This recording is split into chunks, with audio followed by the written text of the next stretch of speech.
জঙ্গলে সোজা গাছকে কেটে ফেলা হয়, ঝোঁকা গাছ দাঁড়িয়ে থাকে। চাণক্য বলেছেন যে জীবনে খুব বেশি সোজা সাপটা না হওয়া ভালো। প্রয়োজন মতো কখনো কখনো জীবনে ঝোঁকা জরুরি। যেমন জঙ্গলে যে গাছগুলো সোজা উঠছে সেগুলো আগেই কেটে ফেলা হয়, একটু ঝোঁকা গাছ কাটা হয় না। তিনি বলেছেন যে কলিযুগে সাফল্য হলো জলের মতো, সহজে এক পাত্র থেকে অন্য পাত্র গড়িয়ে পড়ে। তাই জীবনে বুদ্ধি করে চলা দরকার। সবসময় নিজের মতো অনড় না থেকে প্রয়োজন পড়লে নমনীয় হতে হবে।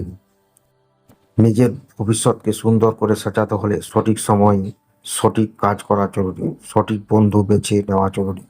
এর সঙ্গে কোনো কাজ করার সঠিক স্থান, অর্থ উপার্জনের সঠিক উপায় বেছে নিতে হবে। এর পাশাপাশি অর্থ এবং নিজের এনার্জি কোথায় কতটা খরচ করবেন তাও সঠিকভাবে বেছে নিতে হবে। তবেই জীবনের সাফল্য লাভ করা সম্ভব।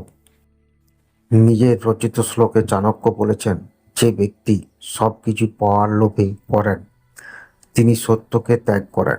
যে নিশ্চিন্তে অর্থাৎ সঠিককে ছেড়ে অনিশ্চিতের আশ্রয় নেয় তার সত্য নষ্ট হয়ে যায়।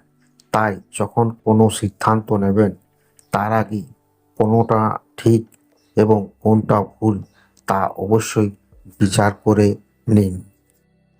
চাণক্য আরও বলেছেন যে কোনো মানুষ নিজের কর্ম ও গুণের জোরেই মহান হয়ে থাকে। একজন জ্ঞানী মানুষ দরিদ্র হতে পারে, কিন্তু তিনি ধনীদের থেকে অনেক উন্নত।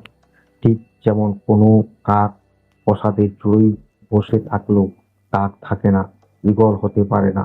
ঠিক তেমনি অর্থ, সম্পদ ও প্রতিপত্তি লাভ করলে কারোর পক্ষে মহান হওয়া সম্ভব নয়।